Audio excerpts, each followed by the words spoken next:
मुख्यमंत्री देवेंद्र फडणवीस ॲक्शन मोडमध्ये आलेत। फडणवीसांनी मंत्र्यांना कामकाजाचं वेळापत्रक ठरवून दिले। त्यानुसार सर्व मंत्री सोमवार ते बुधवार या दरम्यान मुंबईमध्ये राहणार आहेत। गुरुवार ते शुक्रवार राज्यभरात विभागाच्या कामांचा आढावा घेणार आहेत। आढावा बैठका घेणार आहेत ते आणि त्यानंतर शनिवारी आणि रविवारी आपल्या मतदारसंघातील प्रश्न मार्गी लावणार आहेत। याशिवाय प्रत्येक विभागात सुरू असणाऱ्या सुनावण्या विक्रमी वेळेत पूर्ण करण्याचे आदेशही फडणवीसांनी यावेळी दिलेत। तर या संदर्भातलं वेळापत्रक कसं असणार आहे पाहूयात ग्राफिक्सच्या माध्यमातून। तर मंत्र्यांचं वेळापत्रक ठरलंय। मंत्री सोमवार ते बुधवार मुंबईमध्ये असणार आहेत। गुरुवार शुक्रवार राज्यभरात ते विभागाच्या कामांचा आढावा घेणार। त्यानंतर शनिवार आणि रविवारी आपल्या मतदारसंघात ते कामांचा आढावा घेतील। विभागात सुरू असलेल्या सुनावण्या वेळेत पूर्ण करा असे आदेशही मुख्यमंत्री देवेंद्र फडणवीस यांनी दिले आहेत। गुरुवारी शुक्रवारी राज्यभरात विभागाच्या कामांचा आढावा घ्यायचा आहे असंही फडणवीसांनी सांगितलंय।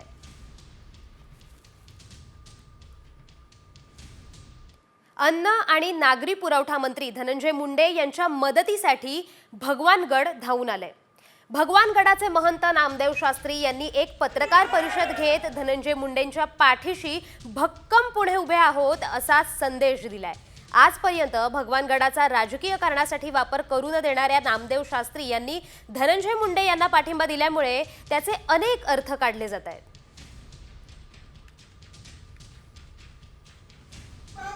त्याची गुन्हेगारी पार्श्वभूमी नसताना त्याला गुन्हेगार का ठरवतात असं मला जाणवतं, असं मला वाटतं। कारण की इतक्या वर्षापासून तो जवळ आहे, गोपीनाथरावांचा पुतण्या आहेत, सगळ्या नेत्याबरोबर तो राहिलेला आहे आणि त्याची पार्श्वभूमी ही गुन्हेगाराची नाहीच आहे। त्याला जाणीवपूर्वक गुन्हेगार ठरवतंय असं मला वाटतंय। आणि जातीवाद नष्ट करत करत आलेला काही राजकीय स्वार्थी लोकांनी पुन्हा तो उफळून आणला। तो संतांच्या कार्यावर कुठेतरी पाणी फिरले असं मला वाटतंय। जाती सलोखा नष्ट होत चाललेला आहे असं वाटतंय। आता बातमी समोर येते रवींद्र धंगेकर यांच्या संदर्भातली। आगामी महापालिका निवडणुकीच्या पार्श्वभूमीवर शिंदे सेनेनं पुण्यात ऑपरेशन टायगर राबवण्यास सुरुवात केली आहे आणि काँग्रेस आमदार रवींद्र धंगेकर, हुसेन दलवाई यांनी उपमुख्यमंत्री एकनाथ शिंदेंची भेट घेतल्यानं चर्चांना उधाण आलंय। मात्र आपण एकनाथ शिंदेंना कामानिमित्त भेटलो असं धंगेकरांनी साम टीव्हीशी बोलताना सांगितलंय। उपमुख्यमंत्री आहेत, माझ्या एका कामानिमित्त मी त्यांना भेटलो आणि माझ्या कामाचे ते म्हटले प्रयत्न करतात, पण आता गेलं की बातमी होती। ह्याच्यापूर्वी मी काय एकनाथ शिंदे साहेबांना भेटलो नाही का? भेटलो ना, अजितदादांना 100 वेळा भेटलो। उलट मी गेलो ना या 2 महिन्यात। काँग्रेसमध्येच आहे ना आता मी, तुम्ही काय मला हे विचारताय? काँग्रेसमध्येच आहे। म्हणजे रवींद्र धंगेकर कुठेही जाणार नाही? नाही जाणार। माझ्या गाठी भेटावंच लागेल ना आता काय कामानिमित्त। यानंतर सर्व आतापर्यंत घडलेल्या राजकीय घटनांचा वेगवान आढावा न्यूज पॉइंट 20 मधून। धनंजय मुंडेंच्या मंत्रिपदाचा राजीनामा घेतलेला नाही या पार्श्वभूमीवर शरद पवार गटाचे नेते जितेंद्र आव्हाडांनी टीका केली आहे। अजितदादांकडून छातीचा कोट करून मुंडेंचा बचाव करण्यात येतोय असं आव्हाडांनी ट्विट केलंय। अहिल्यानगर जिल्ह्यातील ठाकरे गटाला मोठं खिंडार पडले। ठाकरे गटाचे 12 माजी नगरसेवक, माजी महापौर आणि शेकडो कार्यकर्त्यांनी शिंदेंच्या शिवसेनेत प्रवेश केलाय। उपमुख्यमंत्री एकनाथ शिंदे यांच्या मुक्तागिरी निवासस्थानी हा प्रवेश झालाय। शुक्रवारी उपमुख्यमंत्री एकनाथ शिंदे हे सासवडला येणार असून सासवडच्या पालखीतळ मैदानावर भव्य आभार सभेचं आयोजन करण्यात आलंय। विधानसभा निवडणुकीत पुरंदर हवेली विधानसभा मतदारसंघात विजय शिवतारे यांच्या विजयानंतर आभार सभा आयोजित करण्यात आली आहे। संध्याकाळी ही आभार सभा होणार आहे।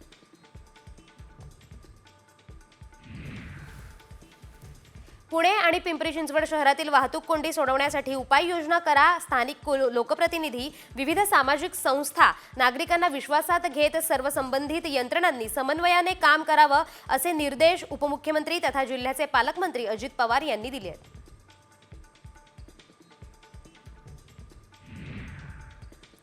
भाजपचे मंत्री गिरीश महाजन आणि राष्ट्रवादी शरद पवार गटाचे आमदार एकनाथ खडसे यांच्यातील राजकीय वैर सर्वश्रुत आहे. या दोघांमध्ये मनोमिलन घडवून आणण्याचा प्रयत्न एकनाथ खडसे यांच्या स्नुषा रक्षा खडसे यांनी अनेक महिने केला होता. मात्र अद्यापही त्यात यश न आल्यानं रक्षा खडसे यांनी दोघांच्या मनोमिलनातून हात झटकल्याचा समोर येत आहे. बुलढाणा जिल्ह्यातील शेगाव तालुक्यात 15 गावांमध्ये केस गळतीनंतर नागरिकांना डोळ्यासंबंधी तक्रार समोर आल्याचं निदर्शनास आलंय. मात्र केस गळती आणि दृष्टीदोष याचा कुठलाही संबंध नसल्याचं तपासणीनंतर समोर आलंय. त्यामुळे नागरिकांनी घाबरून जाऊ नये असं आवाहन आरोग्य अधिकाऱ्यांनी केलंय. शनिवारी संपूर्ण नाशिक शहराचा पाणीपुरवठा बंद राहणार आहे. गंगापूर आणि मुकणे धरणावरील पंपिंग स्टेशनच्या विद्युत विषयक कामांसाठी वीज पुरवठा शनिवारी खंडित करण्यात येणार आहे. महापालिका प्रशासनानं नागरिकांनी काटकसरीनं पाणी वापरायचं आवाहन केलंय. कल्याण शिळफाटा रस्ता 5 दिवस बंद असणार आहे. निळजे रेल्वे उड्डाणपुलाचं काम 5 फेब्रुवारी रोजी मध्यरात्रीपासून ते 10 फेब्रुवारीच्या मध्यरात्री 12 वाजेपर्यंत केलं जाणार आहे. त्यामुळे या कालावधीत शिळफाटा रस्त्यावर पलावा जंक्शनकडे येणारी सर्व प्रकारची वाहतूक बंद ठेवण्यात येणार आहे. पसंतीचं घर निवडून अनामत रक्कम भरण्यासाठी आज शुक्रवारची शेवटची मुदत आहे. त्यानंतर मुदतवाढ दिली जाणार नसल्याचं सिडकोच्या संबंधित विभागानं स्पष्ट केलंय. त्यामुळे पसंतीचं घर निवडलेल्यांसाठी अनामत रक्कम भरण्यासाठी अवघे काहीच तास शिल्लक उरले.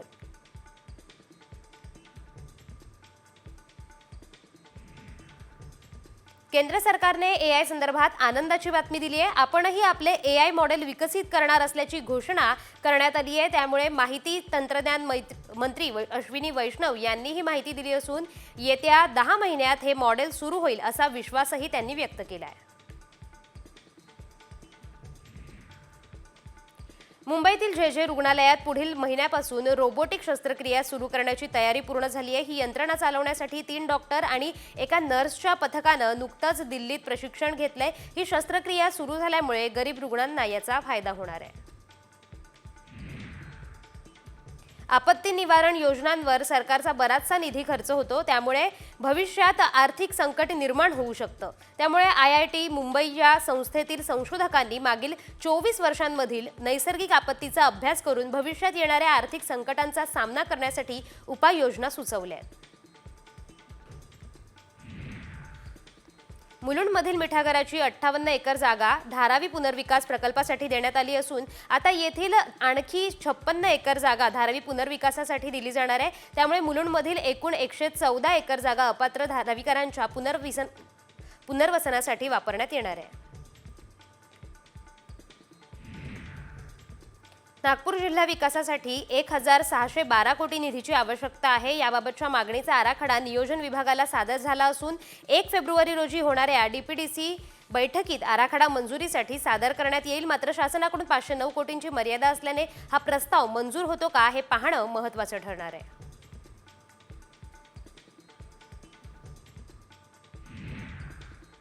बातमी समोर येते पुण्यातून. पुणे पोलीस आयुक्त अमितेश कुमार मुख्यमंत्री देवेंद्र फडणवीस यांच्या भेटीसाठी पोहोचलेले आहेत. पुण्यात वाढत्या गुन्हेगारीच्या पार्श्वभूमीवर देवेंद्र फडणवीसांनी पोलीस आयुक्तांना बैठकीसाठी बोलावले. मुख्यमंत्री देवेंद्र फडणवीस पुणे शहरातील कायदा आणि सुव्यवस्थेचा आढावा घेत आहेत. त्याच निमित्ताने त्यांनी पुण्यात वाढत्या गुन्हेगारीचा आढावा घेण्यासाठी त्यांनी अमितेश कुमार यांना बैठकीसाठी बोलावलंय आणि आता अमितेश कुमार तिथे दाखल झालेले आहेत.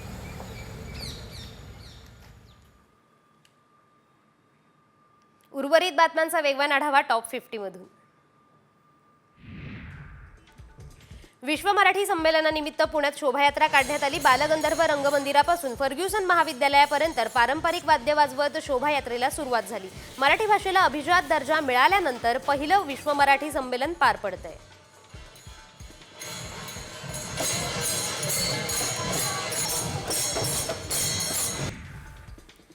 अंबरनाथमध्ये महिला आणि पुरुष शिक्षकांची शाळेबाहेरच फ्री स्टाईल हाणामारी झाली आहे. शिक्षकाने शरीर सुखाची मागणी केल्यानं त्याला मारहाण केल्याचा शिक्षिकेचा दावा आहे. या प्रकरणी अंबरनाथ पश्चिम पोलीस ठाण्यात गुन्हा दाखल करण्यात आलाय. मारहाणीची ही संपूर्ण घटना CCTVत कैद झाली आहे. रील्स बनवण्यासाठी महागड्या गाड्या चोरल्याचा प्रकार समोर आलाय. नाशिक पोलिसांनी शिर्डीतील या चोरट्यांना ताब्यात घेतलंय. तब्बल 9 लाख रुपयांच्या गाड्या फक्त रील्स बनवण्यासाठी चोरण्यात आल्याचं तपासात समोर आलंय. 2 चोरट्यांसह नाशकातील 2 तर संगमनेरमधील 3 गाड्या पोलिसांनी ताब्यात घेतल्या आहेत. कोल्हापुरात जिल्हाधिकारी कार्यालयाच्या समोरच 5 ते 6 जणांमध्ये फ्री स्टाईल हाणामारी झाली. यामध्ये 2 महिलांचाही समावेश होता. हाणामारीचं कारण अद्याप स्पष्ट नाहीये. घटनास्थळी पोलीस दाखल होतात. सर्वांनी पळ काढलाय.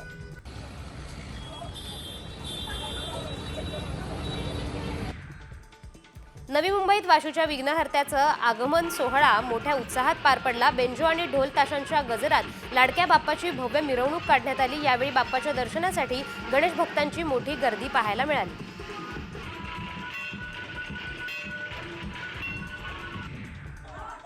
मोरगावच्या मयुरेश्वर मंदिरात माघी यात्रा उत्सव सुरू झाला. यानिमित्त मुख्य मूर्तीला जलाभिषेक घालण्यासाठी 4 दिवस भक्तांनाही संधी मिळणार आहे. माघ शुद्ध प्रतिपदा ते शुद्ध पंचमी या काळात दर्शनाला येणाऱ्या सर्व भाविकांना मुख्य गाभाऱ्यात खुला प्रवेश दिला जाणार आहे. महाकुंभमेळ्यात व्हायरल झालेल्या मोनालिसाला आता मोठी लॉटरी लागली आहे. दिग्दर्शक सनोज मिश्रा यांनी मोनालिसाची तिच्या घरी जाऊन भेट घेतली आहे आणि तिला सिनेमासाठी साईन केल्याची माहितीही मिश्रा यांनी दिली आहे. द डायरी ऑफ मणिपूर या चित्रपटात ती दिसणार आहे.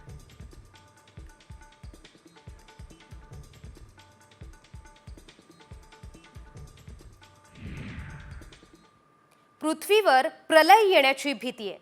कारण बेन्नू नावाचा एक लघुग्रह वेगानं पृथ्वीकडे येतोय आणि तो पृथ्वीवर आदळल्यास विध्वंस होणार आहे अशी माहिती मिळतेय. समुद्रात पडल्यास त्सुनामीच्या लाटेमुळे अनेक बेटं नष्ट होण्याची शक्यता आहे. त्यामुळे बेन्नू लघुग्रहावर नासानंही चिंता व्यक्त केली आहे. बेन्नू लघुग्रहामुळे मानवसृष्टीला मोठा धोका निर्माण झालाय. न्यूयॉर्कमधल्या मॅनहटनमध्ये उभ्या असलेल्या 102 मजली एम्पायर स्टेट बिल्डिंग या गगनचुंबी इमारती एवढा बेन्नूचा आकार आहे. तर पृथ्वीवर बेन्नूचा प्रलय येणार आहे का असा प्रश्न उपस्थित होतोय. 22 अणुबॉम्बच्या स्फोटाने एवढा विध्वंस होईल. 1.4 अब्ज टन TNTच्या स्फोटा इतकी ऊर्जा निर्माण होईल. जवळपास 1000 किलोमीटर पर्यंत काहीही शिल्लक राहणार नाही. दाट लोकवस्तीत लघुग्रह आदळल्यास लाखो लोकांच्या मृत्यूची भीती व्यक्त करण्यात येते. समुद्रात जर हा लघुग्रह पडला तर त्यामुळे त्सुनामीच्या लाटेमुळे अनेक बेट नष्ट होण्याची शक्यता आहे. कंपन्यांनी कर्मचाऱ्यांना बोनस प्रोत्साहन भत्ता देणं नवीन नाहीये. मात्र एका कंपनीनं आपल्या कर्मचाऱ्यांना बोनस देण्यासाठी भन्नाट योजना राबवली आहे. पाहूया कोणती कंपनी आहे आणि काय त्या कंपनीची मालामाल ऑफर आहे. बोनससाठी कर्मचाऱ्यांसमोर नोटांचा ढीग.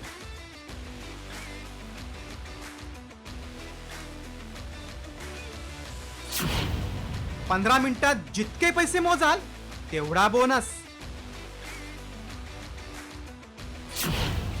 कर्मचाऱ्यांना मालामाल करणारी ऑफर.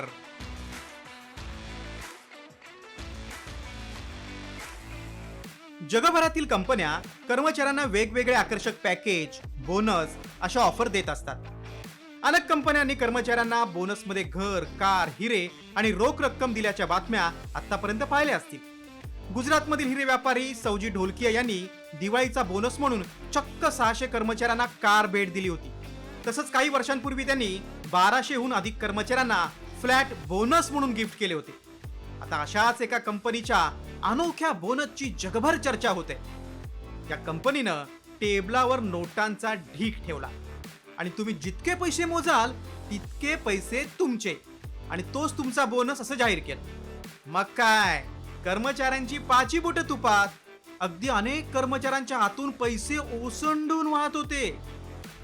तुम्हाला उत्सुकता असेल, कर्मचाऱ्यांसमोर अशा पैशांचा ढीग ओतणारी कंपनी कोणत्या देशातील आहे? तर ही चीनमधील हेनान मायनिंग क्रेन नावाची कंपनी आहे. चीनमधील या कंपनीनं जगावेगळी कृती करून सर्वांचं लक्ष वेधलंय.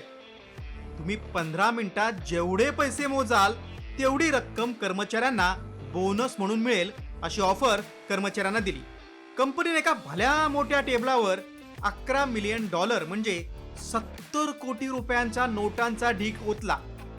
जितके पैसे मोजाल तितके तुमचे. टेबलावरील बोनस वर्षभरासाठी असून ही ऑफर मात्र फक्त 15 मिनिटांसाठी असल्याचं कंपनी कर्मचाऱ्यांना सांगायला विसरली नाही. चीनमधील हा व्हिडिओ सोशल मीडियावर प्रचंड व्हायरल होतोय. कंपनीतल्या एका व्यक्तीनं 15 मिनिटात 100K युआन म्हणजे सुमारे 12 लाख रुपये मोजले आणि तेवढा बोनस मिळवला. अन्य कर्मचाऱ्यांनीही पैसे मोजून बोनस पदरात पाडून घेतला. कंपनीच्या बोनस देण्याच्या अनोख्या पद्धतीनं कर्मचारीही भारावून गेले होते. या व्हायरल व्हिडिओनंतर बोनसची अशी मालामाल ऑफर भारतातही कोणती कंपनी राबवणार का, अशा प्रतिक्रिया उमटू लागल्या. ब्युरो रिपोर्ट, साम टीव्ही.